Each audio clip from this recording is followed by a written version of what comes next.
Last time we met Dr. David Banner, a research scientist who's haunted by the car crash that killed his wife. He's been interviewing and testing people who somehow performed feats of great strength under stress. He wants to know where that strength came from and how people can tap into it when they need to. If he had been able to do that, he could have saved his wife. Well, last night he found the answer: gamma ray emissions. When gamma ray bursts from the sun were high, the people could lift cars. When his crash happened and he couldn't, the gamma bursts were way low. Without talking to anyone, he bombards himself with gamma rays. Not long after that, he turns into a huge green monster. He has the strength all right, but he doesn't have the scientist's mind to control it. Someone called him a walking Hulk, and the name stuck. His research partner, Elaine Marks, who is also his best friend and, as we can see from her face, secretly in love with him, is treating a bullet wound he got while his alter ego was saving a child from drowning. If you saw part 1, that makes sense. I went to radiology and I took a gamma injection. I tried to call you, but you weren't here, and I was anxious. Over anxious. How much did you take? I went all the way and I took 300,000 units. Oh, David. My parents used to say that to me a lot, and in the same tone. Only for 15 seconds. And nothing happened. Oh, really? But at least not at first. He remembers the flat tire, and then it was morning and his eyes were white. He has vague memories of being incredibly strong, but he can only get tiny bits and they're pretty fuzzy. There's a place they call the Southwest Lab that isn't currently in use. He figures they should do their investigation there away from prying eyes. Especially if this thing happens again, they should probably be far away from people, because he still doesn't remember who shot him or why. Now, in the comics, bullets tended to bounce off the Hulk. But as I mentioned in part 1, Dr. Banner's first name is also Bruce there. We've looked at several other TV shows that put their own spin on a superhero, and this one is doing that.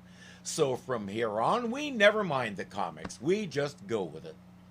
Someone's at the door. Dr. Marks? I'm Jack McGee. We spoke on the phone. My mistake. Something is at the door. Yes, Mr. McGee, and I told you we're not granting any interviews. Well, maybe I could change your mind if you'd let me come in for a minute. I'm afraid not. To be quite honest with you, I don't particularly like your newspaper or its reputation. Yeah. Reputation's a very important thing. I won't bother you since you're, otherwise involved. Good day, Mr. McGee. Some other time. David, did you not realize that if you can see him in the mirror, he can also see you? One reason they went to the Southwest Lab is it has a hyperbaric chamber with super thick walls. For those who aren't familiar with it, a hyperbaric chamber's main use is treating divers who get the bends. My wife's best friend has used one. She and her boyfriend went on a dive trip to Belize that took them to the Blue Hole on day 1.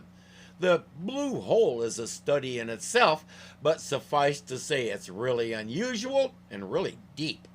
An incompetent dive master took her down too deep and brought her up too fast, and she spent 8 hours in the chamber.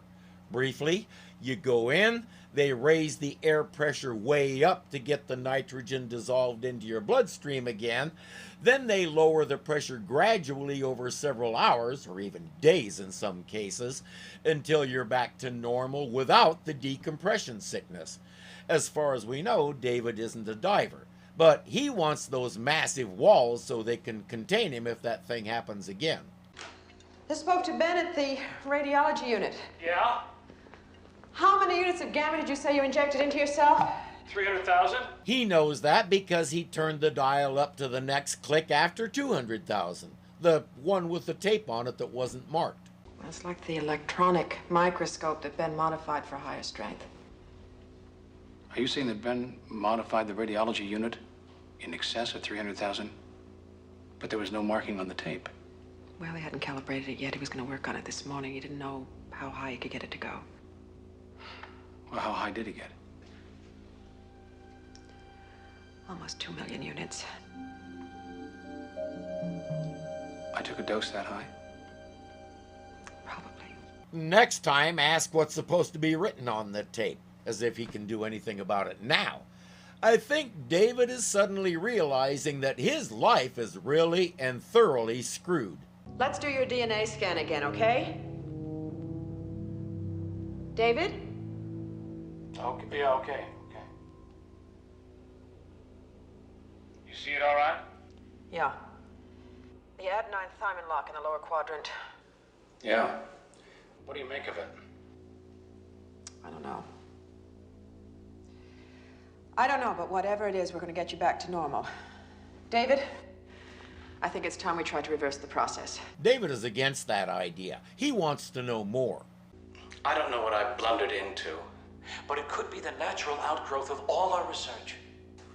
We have to try and make it happen again so that we can observe it here, in a laboratory situation where we can control it. I wonder how many scientists' epitaphs have something along the lines of, "We thought we could control it." Elaina thinks he's letting his feelings, his memories of incredible strength, cloud his thinking. All right, what happens if we tap into this hidden strength? What happens? I don't know! I don't know. Maybe I'll just bang around in here for a while. Look, it was built to withstand the pressure of 1,000 feet below the ocean. It's made of 10-gauge chromium steel. Elaina, it's like being inside a bank vault. The glass in this port is 6 inches thick. You have to give him credit for trying to think of every way possible to do this safely. I'd like to reconstruct everything that happened last night, just to see if it triggers anything, okay? All right, it was dark. He wants to recreate everything, but I don't think a car is going to fit in there. He says it was raining. She knows how to shut the lights off, but she doesn't know how to turn on the rain. He does. There's a water pipe running through the chamber, so he loosens the joint until it starts spraying. He also figures out how to create a small electrical storm, or at least some arcs that mimic one.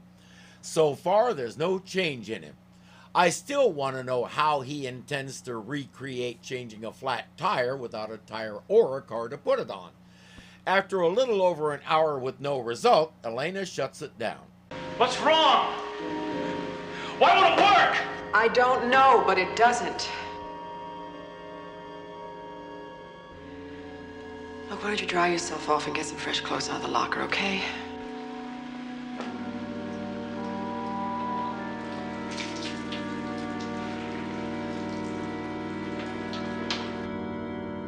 He recreated the setting, but he didn't recreate the event. He set the right mood, but he didn't do anything. I told him he couldn't fit a car in there. They both decide to turn out the lights and go to sleep. To sleep, perchance to dream.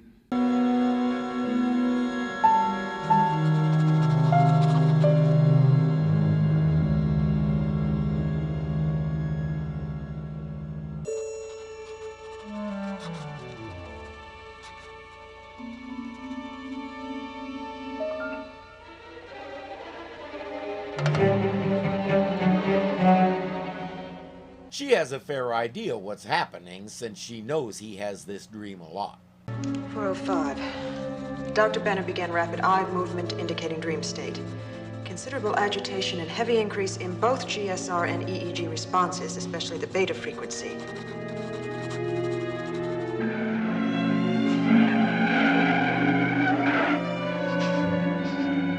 The GSR is also beginning to register. Apparently the dream is upsetting him. I think he's having a nightmare. The same one he always has, but tonight the EEG is going crazy as his agitation increases.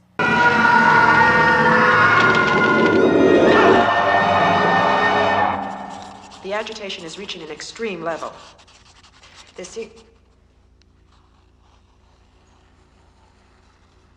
Now there seems to be some malfunction in the EEG. There's a malfunction, but it's not in the machinery. Dr. Banner himself has...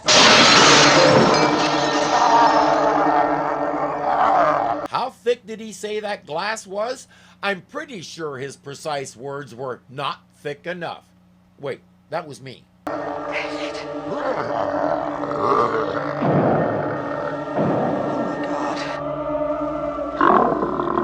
David? David, is that you?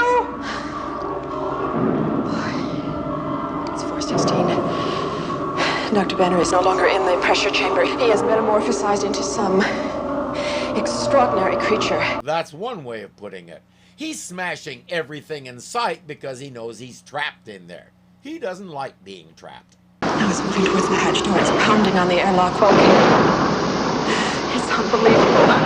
The hull is 3 inches thick of chromium alloy steel, and yet this creature is able to make dents in it by using both hands together. It's pretty obvious that chromium steel isn't going to hold much longer. I suggest you carry out an orderly retreat.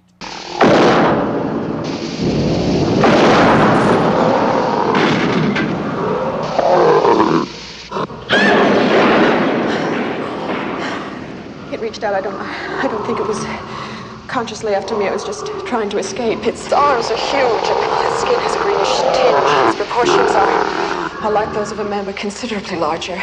Considerably larger is one way to put it. At 6'4" and with that build, Lou Ferrigno is at least considerably larger than the rest of us.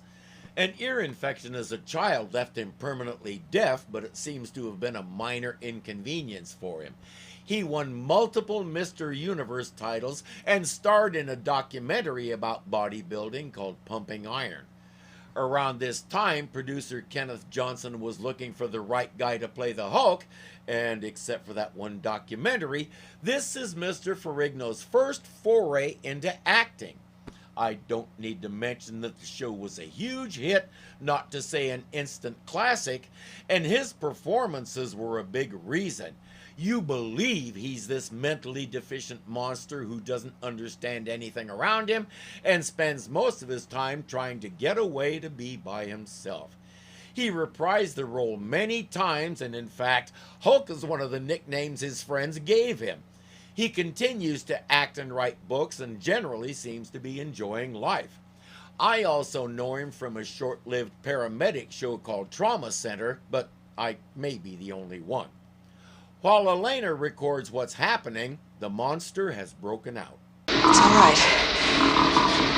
Take it easy. That's it. Nobody's gonna hurt you. It's okay. It's okay. That's it. Can you understand me? Can you understand me? Can you speak? No, he can't. He can understand some, but mainly he's like a dog. He understands emotions a lot more than words. What he's getting from her is telling him she's not his enemy. Okay. Okay, are you hurt? Are you hurt? Let me see your hands. Oh, it's all right. It's okay. Let me see your hands. Oh, dear, you are hurt, aren't you? All right. Stay right there. It's okay. I was afraid she was reaching for alcohol or peroxide or something else to disinfect his wounds. It's just as well we don't see his reaction when stuff like that starts stinging his hands. And there's a good chance she won't get another chance like this to get a blood sample. Okay now. You're okay. You're okay.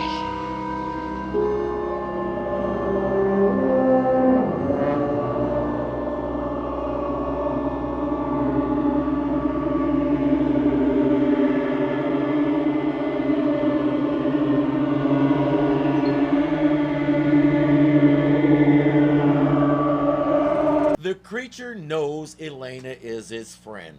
Somewhere in the deep recesses of his mind, he remembers. For her part, Elaina would have done well to get out of there when she could see he was going to escape, but her devotion to David is stronger than her sense of self-preservation. And it worked. Staying calm, talking to him the way you would talk to a balky horse, getting him to settle down, triggered the change back to David. Elaina. It's all right. It's all right, David. Just rest easy. back now.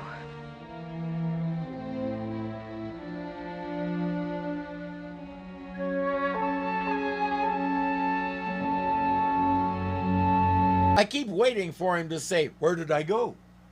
Time to brainstorm and sort out what caused the change. Elaina correctly assumes he was dreaming about the accident again. Did you feel anything? Oh, the same thing I always feel every time I have the dream. Outrage. Frustration at not being able to save her. Extreme.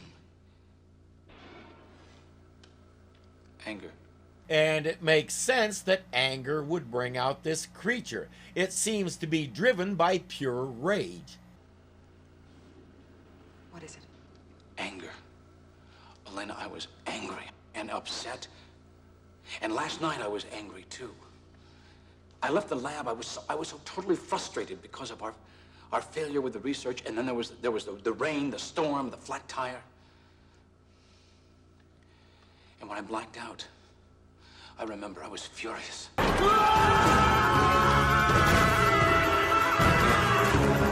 Now we know that extreme emotional commitment, anger, frustration, whatever, was present in all of those people that we interviewed, right?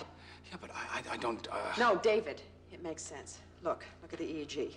Here's the agitation you experienced in the dream, right? Just at the moment of metamorphosis. Now look at these lines. The intelligence level drops, the primitive emotions take over the brain and the body. All the higher functions are suppressed, and the main one that takes over is the basic fight or flight response. In the case of this creature, it tends to do both. Fight, then flight. Getting out of the chamber was a good example. Confinement, bad. Big space and pretty lady friend, good. Something in the dim recesses of his mind remembers her fondly. That's one reason he was able to calm down when she talked to him. But what made me physically change? I don't know.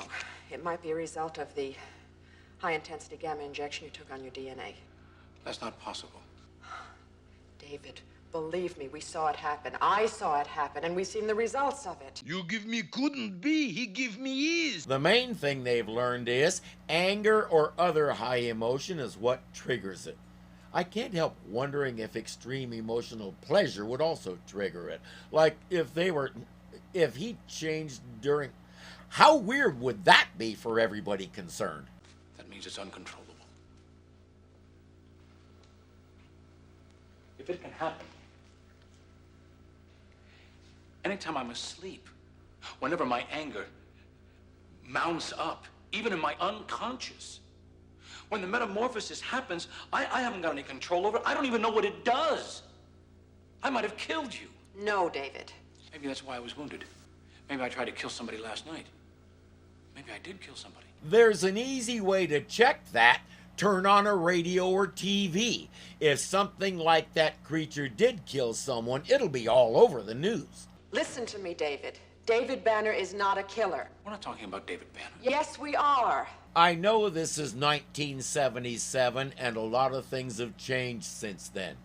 For example, this absurd, backward, stick-in-the-mud country is only just coming to accept that this stuff isn't evil. In fact, it has benefits we haven't even thought to investigate yet. I use it to treat chronic pain as well as lifelong insomnia. Since it became legal in my state and I started using it for pain, I've discovered it also enables me to sleep like never before.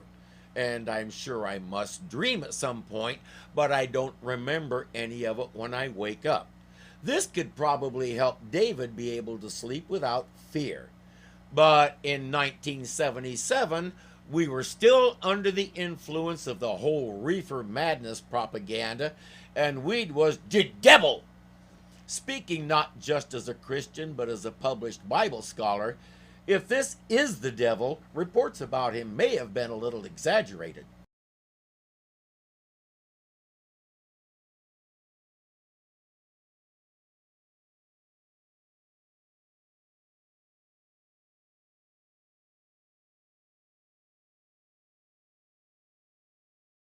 She's right. The ideas that have been infused into every layer of his consciousness also reach his subconscious and his most fundamental instincts and functions. That being the case, even this monster can't deliberately kill because David Banner can't. And however transformed or skewed, this thing is David Banner. They're discussing possible ways to undo this or else find a way to control it so it doesn't happen again when the gate guard calls. Some police want to talk to Dr. Banner, though they're actually highway patrol. I always had high respect for the CHP. Usually when I saw one, they were heading to help out with an accident, or calling a tow truck to get somebody out of a ditch, or giving my brother-in-law a ticket for an illegal turn. They were pretty cool. The TV show Chips was debuting right around this same time, so we may be indulging in a little free publicity here. I don't know, and it really doesn't matter. What does matter is they found David's car. Now, apparently the car crashed and burned. Do you know anything about this? That is who you think coming across the lawn. No. My car was missing this morning, but, was anybody hurt? Or not as far as we know. Did you report it missing? No. You see, I thought a friend had taken it. He has a key. Your friend, wouldn't take a shoe about this size, would he, Doctor? Never mind that. Why does he have it? Shouldn't that cast be police property? Why are they working with a tabloid creep? What's that? That's a plaster cast of a footprint they found near the car.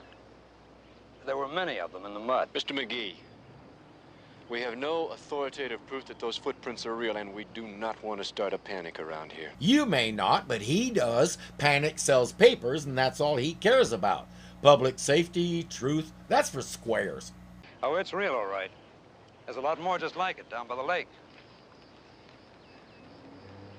So you have no knowledge of how your car got to where we found it? No, I don't. All right. You have 24 hours to arrange to have the debris cleared. After that, the highway patrol will take care of it, and you'll be billed for it. That's standard procedure. He's done here, but it would be nice if he'd take his dog with him. There's a girl and her father over at the lake who say that they saw the thing that made this. Did they? Well, what was it? Bigfoot? Sounded more like the Jolly Green Giant. Jack doesn't know his commercial lore very well. This thing he started calling the Hulk is only about 7 feet tall. The Jolly Green Giant is several stories tall. No wonder a tabloid is the only place McGee can find work. He's sloppy. He describes their encounter with the creature. But neither the little girl nor the father was hurt. No. Are you sure that you don't know a little something about this? I mean, that Hulk's footprint was found near your car. No, I don't. Well, listen, since we're all together, why don't we go inside and talk it over? No. This may come as a shock to you, Jack, but they don't like you. I have a personal problem with him. His name is Jack McGee, but his character makes me want to call him Jack McCall. Who's that? He's the sniveling little coward who murdered Wild Bill Hickok. He slipped into the room where Bill was playing poker, made his way around behind, and shot Bill in the back of the head.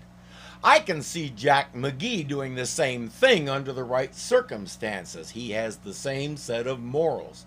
Well, two can play games like that. Mr. McGee, have you been inoculated for tubercular bacilli? Come again? Well, you see, we have a live germ culture incubating inside. I mean, you're perfectly welcome to come in. It's just that you probably wouldn't walk out again. Ooh, mean little devils, huh? Okay, we take a rain check on that one. As far as they're concerned, it's never going to rain again, so you won't be redeeming that. And of course, he didn't leave. He's hiding in some bushes across the road watching the place. At least he's having the good sense to stay away from that nasty bacteria that she made up on the spot. Elaina says this proves that the creature won't kill. That man shot you, and all you did was break his gun and throw him in the water. Do you really think such a monster wouldn't have killed him if it were mentally capable of doing so? She has a point.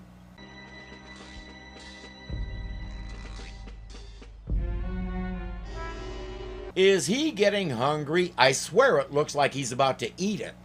If he lights it, he's even stupider than I thought because the smoke could give him away in seconds. But he probably can't help it. You've just got to have another cigarette. Before long, they come out and leave. Now's his chance.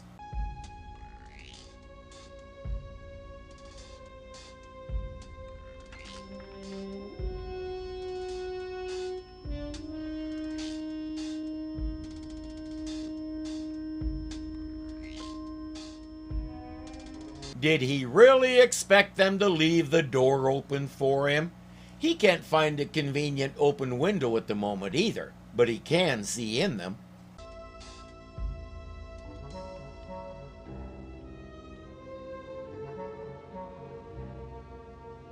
Well, no little bacteria did that. Jack, even now, after 50 more years of research, we're still only just scraping the surface of what bacteria can do.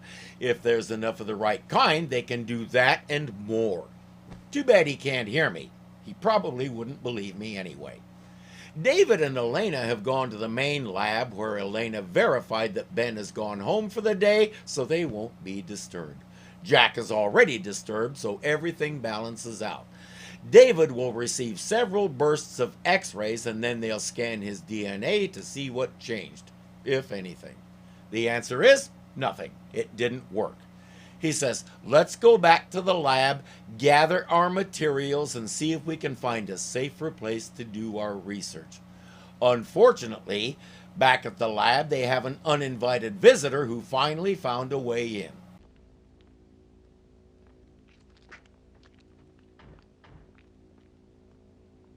Plutonium storage vault. Yeah, it's on the edge of the Institute's property. It was built to store plutonium for an atomic power project they did here a few years ago. And there's a vault there. Oh, you better believe it. The walls are made of lead, then steel, then concrete, 4 feet thick. So if our friend does come back, he'll never get out of there.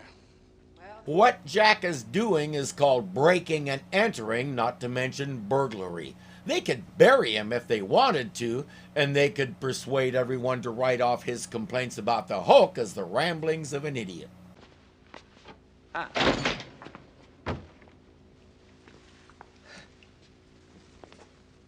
Good evening. How'd you like to find yourself arrested? Good idea. Call the cops. I'm dying to hear you explain that. It's a pressurization test, Mr. McGee. It exploded. They're not the ones breaking the law. They don't have to explain anything. It's too bad they don't realize that. She says that so-called footprint is a simple water spill. He's not buying it, but they need to figure out that it doesn't matter. They don't owe him anything but a few months in jail for being here. Even so, they're nervous enough about this whole situation that they'll just give him the bum's rush. What happened to that culture of bacteria you said had? Fortunately for you, we took it back to the main lab. What a coincidence. Yes, wasn't it? Will you excuse us, Mr. McGee? Hulk or not, David is a good bit bigger than Jack, and Jack will do what he says. Meanwhile, nobody's noticed that some kind of volatile chemical is spilled in the storeroom. This institute is private property. If you know anything about this creature, it is your duty to report that to the police. You're letting your imagination run away with you. Now, I have never seen this creature that you're talking about. Forgive me, Doctor, but I am calling you a liar. Mr. McGee! Mr. McGee, don't make me angry. You wouldn't like me when I'm angry. And thus we hear one of the most iconic lines in all of superhero film. I think every version of the Hulk that came after this tapped into that line in some way or another. It's so beautifully understated, there's no way it can't be as memorable as it is. But in addition to the words, delivery is a big part of it. Listen to how Bill Bixby did the line. But I am calling you a liar. Mr. McGee! Mr. McGee, don't make me angry. You wouldn't like me when I'm angry.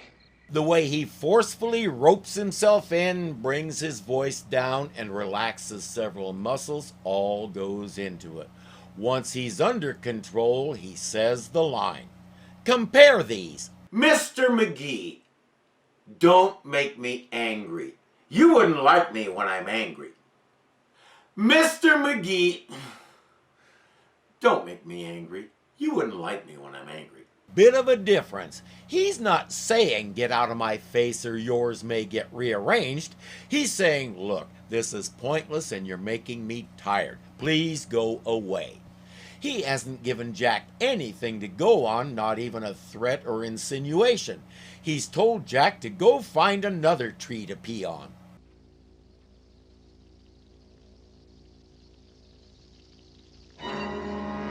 David!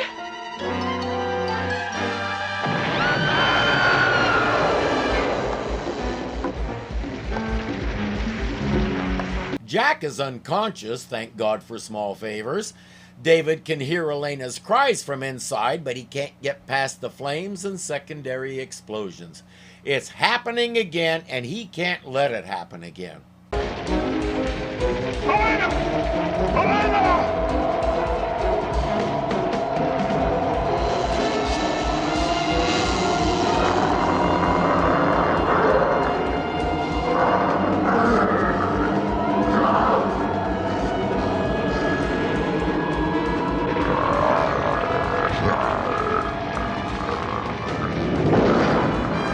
Elaina was right, this thing is still David, and he still intends to save her.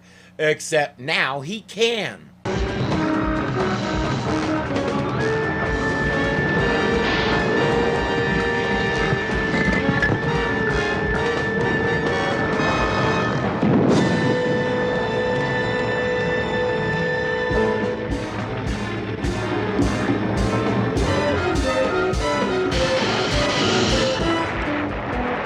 He's not sure where to go except away from the fire any way he can find.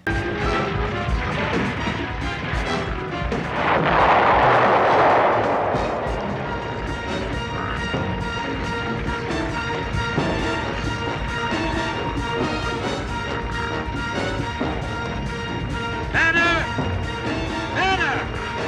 I got Banner! We can ignore Jack for now. One more huge kaboom and he's convinced that he should stay far away and keep his head down. It does make you wonder what was in that lab. The Hulk carries Elaina to a safe place in the woods. Sadly, he knew how to rescue her, but in his diminished state, he doesn't know how to save her.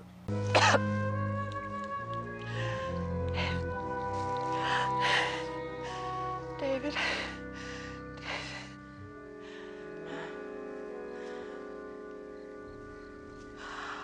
Oh, God, my poor David.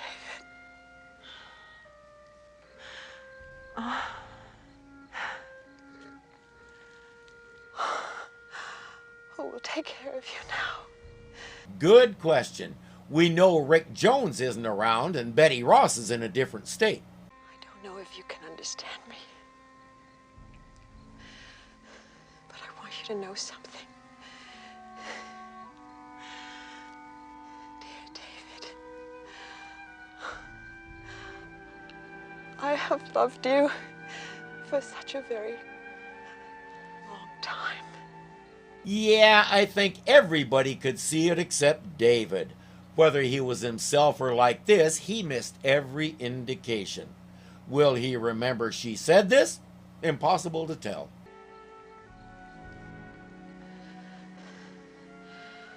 And I always will.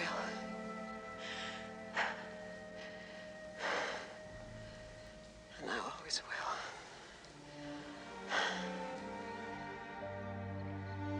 Thing is, it was mutual, but neither could bring themselves to say anything, and now it's too late. Don't wait. You're afraid of what might happen. What is the worst that could happen? They don't reciprocate. You back off, and you still have a friend. And you never know. When my daughter started feeling something for a friend, she talked to him about it. They did date for a while, but before they began, they asked one of the wisest questions I've ever heard. If it doesn't work, can our friendship survive a breakup?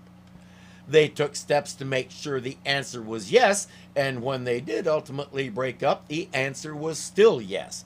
That was several years ago, and they're still friends. It boils down to one simple idea: talk to each other.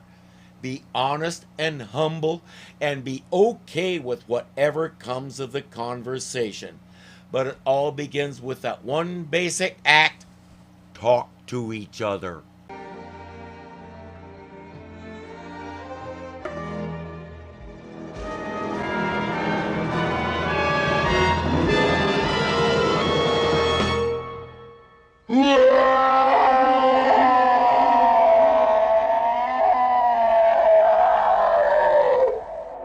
That, my friends, is a cry of pain.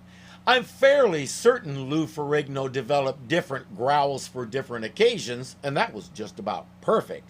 The truth is, most everything in this movie and in the subsequent movies and series is just about perfect.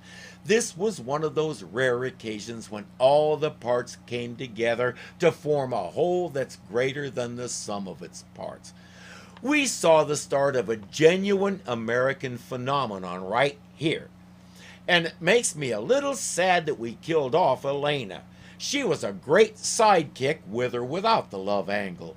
I would have enjoyed seeing her in the series, much like Amanda Pay's character in The Flash. Susan Sullivan was a veteran actor who spent a lot of time on stage before she got this gig. She spent a few years on the soap opera Another World, and around this time she was mainly doing one-offs like this. A few years later, she landed the role of Maggie on Falcon Crest and cemented her fame. She also became the spokesperson for Tylenol. Today, she's still doing what she does and enjoying it. How different would the series have been with her in David's corner? The Lord bless thee and keep thee. The Lord make his face to shine upon thee, and be gracious unto thee. The Lord lift up his countenance upon thee, and give thee peace. We can attribute the report of David's death to Jack. When we heard him exclaim, "My God, Banner," he assumed David went in, got caught in the fire, and was basically cremated. It does make things a little easier for David for the time being. Incidentally, a lot of people make a big deal of his name, David Bruce Banner. To me, it makes sense. They wanted him to have a different name, but made his middle name Bruce as a nod to the comic. I'm fine with that. When the show appeared, I was a little ambivalent because I still remembered my massive comic collection. But this show is the kind that grows on you within minutes. And Jack is a nice addition. He's the Lieutenant Gerard to David's Richard Kimball. You know him well? Yes, I did, Mr. McGee. Was it really necessary to print that? Well, that's true. It's what happened. No, it isn't. Everything he wrote is based on assumption. David will be along a little later, and he could blow Jack's whole bit just by showing himself. But that would be a short-term triumph with long-term consequences, because thanks to Jack, every law enforcement organization in the country has a murder warrant out for the Hulk. Now, a thing that looks like that Hulk is not going to stay hidden long. When they grab it, that is going to be one of the great stories of the 20th century. And what was it doing, Jack? I'll give you a hint. It wasn't killing anybody. I can't say enough good things about this. It helped that I always liked Bill Bixby. From My Favorite Martian to The Courtship of Eddie's Father to this, I looked forward to most anything he was in. As Dr. Banner, he brings his special combination of subdued attitude and occasional bursts of not subdued. I'll talk more about him further down the line. For now, audiences couldn't get enough of this new version of the Hulk. Ratings for the movie went through the roof. Everybody knew we had something important on our hands. Almost immediately, a sequel was released, and it was equally popular. We'll take a look at that next time. Remember to like this video and subscribe if you haven't already so you don't miss it. As always, thank you for taking some time out of your day to watch my silliness. Stay safe out there.